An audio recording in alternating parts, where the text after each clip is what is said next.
Hello baseball fans, welcome back to Yankees Talk and to another video. I did not make a video yesterday, so we'll dive right into any information that needs to be covered between the past 2 days tonight. And I am here again with Oracle Investments, my father, and in the back, don't mind, we got one of my friends, Caden. He might pop in every now and then. He doesn't know anything about baseball, but it's just funny to hear his opinion. But let's dive right into the information today. First, we have the Red Sox. The Red Sox are possibly looking for a trade swap for Chris Sale, and that is a questionable move in my opinion because Chris Sale, although he has been very injury-ridden over the past couple of years, he has been their main ace when he has pitched and has also done very well. Last year, Sale had 0 wins and 1 loss. He had a very small sample size. He was injured for over half the year, if not more. He had about a 3.18 ERA, 5.2 innings pitched, and 5 strikeouts and a 106 whip. It's not the greatest stats, and he did not have the greatest year as he had many wrist injuries and finger injuries, one from a bike accident, one from getting hit by a baseball. Which finger? I don't know. This finger? Okay. Get out. And so he didn't have the greatest year in the end, and in my opinion, it wouldn't be the end of the world if they got rid of Sale, but at the same time, they need to get something for him, such as a possible other starting pitcher or relief pitcher, as they need to build their staff. But in the end, I don't think getting rid of Sale would fix a lot, and I think once he's healthy, and he will be, he's good. And on top of that, we have Nathan Eovaldi, who's being talked to by multiple teams as well, such as the Angels, the Rangers, and quite possibly the Red Sox.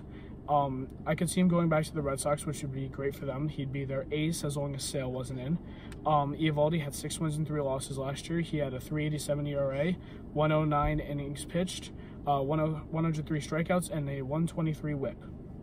He had an overall around great season. He could be any team's 2 or 3 guy and really put depth into their pitching staff. But the Red Sox really need him. They need to go out and re-sign him, in my opinion. They really need to re-get their main ace guy they've had over the past couple of years. But anyone who does sign Eovaldi, such as the Rangers, could be their 2 or 3 guy and have a really strong depth in their pitching staff. The next big topic is Correa has failed another physical with the Mets. There is no really big information out there yet other than he has failed the physical. And similar to the Giants, we can no longer say that the Giants really have had cold feet for now that he has failed the Mets, who are all in on everybody just about. Now with Correa failing the Mets physical, I don't know what's going to happen next. I don't know many teams are going to want to sign him, and I don't know what's going to happen. Well, so, and like, when I think about the fact that, you know, we heard the news about the Giants, we thought maybe he got cold feet and they just didn't want him. Yeah. Now hearing about it, now it also explains why he was with the Twins, right? Yeah, so it explains why they didn't re-sign him either. You know, if he was as good as he is with those stats, obviously they knew what was going on, or else they would have re-signed him. Yeah, and honestly, I don't know what kind of injury is going on with him. I don't know if it's something that happened before he was drafted or the same unspecified test results that were coming through. But there is some reporters that are saying that possibly Correa and the Mets are willing to work out a deal between the two sides and get something done. But at the same time, I don't understand what's truly going on within all this. And it's just unfortunate that a big name like this might go down because of it. So, and I think the hard part is he wants a longer contract, but I don't think anybody with a concern about injuries is going to give him a long contract. They'll be giving him like a 2 to 3 year contract, and he wants like a 9 or 10 year. It's just not going to happen. Nobody's going to see eye to eye, and if his physicals keep coming out negative like this, then he's not going to get what he wants. Teams are going to go for more low risk kind of options instead of these higher big end deals. Caden, do you have any input on this?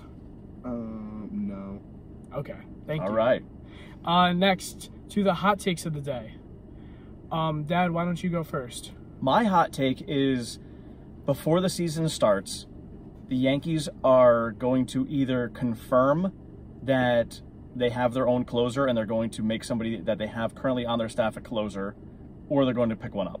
Because I don't think they're going to start the season without an official closer.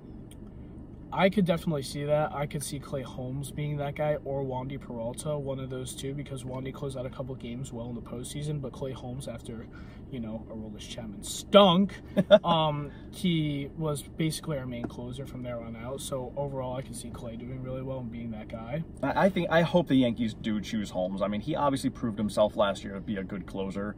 there's no reason to not put him there, and then you just need to find yourself a setup man. Yeah. Because, like, you don't need a setup man for a good closer, but it always helps to have one. So, I think Holmes would be the best fit for them. So my hot take of the day is, in a previous video, I had mentioned Nathan Eovaldi going to the Cardinals to strengthen that pitching staff. But I'm going to switch it up and say going to the Marlins. The Marlins are possibly looking to trade Pablo Lopez. They have NL Cy Young winner Sandy Alcantara. And putting him behind Sandy, if they were to get rid of Pablo, or if they were to have all three, would just be a really deadly 1-2, 1-2-3 punch.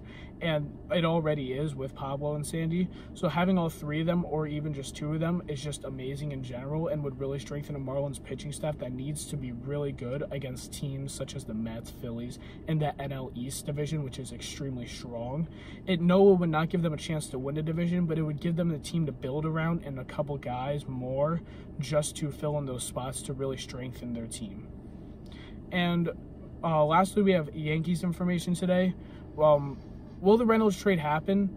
That's my question. The Reynolds trade needs to happen soon if it's going to. The Pirates aren't going to give him up easily. They're looking for many top prospects. They're looking for many guys to be involved with the deal, and they're looking for a heavy package. It's not going to be an easy deal, but I could see it getting done within the next week or so, which I would like to see. I don't want to see Reynolds going to any other team except the Yankees, honestly, and obviously, but especially teams in the AL East. It'd be more ideal if he came to the Yankees to fill in that left field spot, as I mentioned, and it'd be ideal to really have Hicks possibly be part of that, to get rid of him, and or if he were to be just on the team, have him as depth instead of a starter. But who else would the Yankees have to give up to get Reynolds?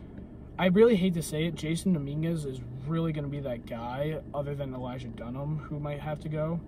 But I really would rather see one of our shortstop prospects go, like Peraza or Volpe, only because we're not going to play them both. Like, sure, we'll bring them up at some point, but they both won't always have a spot on the team. I know they can both play second or shortstop, but at the same time, having both of them playing the same position just isn't realistic.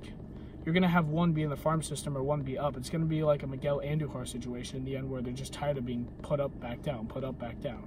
I don't know. I mean, because you think back when the Yankees picked up A-Rod, and they had Jeter already, and they were both shortstops, so they worked with A-Rod and they moved him over to third. That's fair. So realistically, if the Yankees are looking further down the road at these two guys being their second and shortstop, then it's potentially, you know, maybe we'll see one of them shift in the farm system to the other position to get some work in there so that they can come up and be the middle team for them. And yeah, that could theoretically be it. Because right now they don't really have a solid, you know, two guys up the middle. You know, they have guys that were constantly floating in and out. We got Josh Donaldson and IKF, the two best 1-2 punch in the league right there. Yeah, so I think maybe that's what they're kind of grooming them for, is to be who's going to be second, who's going to be short, and they can flip-flop back and forth and give them options.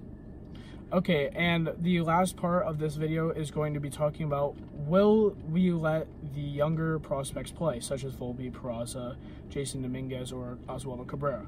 Will they be starters? Will they be just depth guys that we use? Or will they just be prospects again? That's my question. What do you say? So, I mean, we already saw Oswaldo come up this past year, and I have no doubt that we're going to see a lot more of these guys getting moved up little after little. A lot more than we did last year. Yeah. So this might be the year that we see maybe Volpe comes up and plays a little bit more. I think it's going to be depending on how injuries potentially go for the season, whatever other moves the Yankees make. But I think we're going to see more of them in action this year. Yeah. And then probably in 2024, if they haven't been moved up already, we'll probably see those guys actually come in and field on the team. I personally think Peraza is going to turn into a starter this year, especially if IKF isn't moved or is moved. I think at that point we'd have to start Peraza. But ideally, I would want to see Cabrera be a depth guy in outfield if we can fill that left field hole. He had a really, really solid year last year when he did come up. He was pretty good for a rookie. And Peraza, he had a few good games, and when he came up in a couple. And Volpe, we haven't seen him play yet, haven't seen him come up except for a couple spring training games.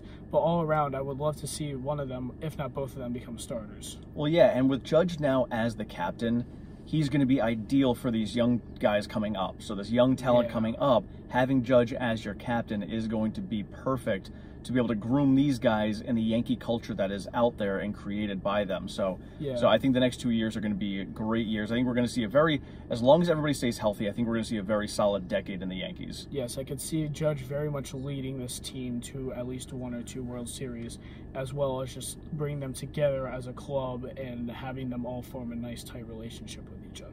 That would be nice, and especially with these guys coming up from the farm system, their payroll is going to be a lot lower, so they'd be able to pay a lot more money. And this is what they did in the past. In the past, they would have a lot of guys coming up from the farm system, and then those couple of key holes that they had a lot of free money in their payroll to be able to dish out to buy the good players that they needed to give themselves championship teams. That I have seen that in very many other teams before, such as the Astros of recent as well. Yep. But anyways, that is all for the video today, guys. I would like to thank my father, Oracle Investments. Go subscribe to his channel, the kid in the back, whatever his name is again. And like and subscribe, comment your thoughts, reactions, any feedback to my videos, and I'll see you all in the next one. Thank you.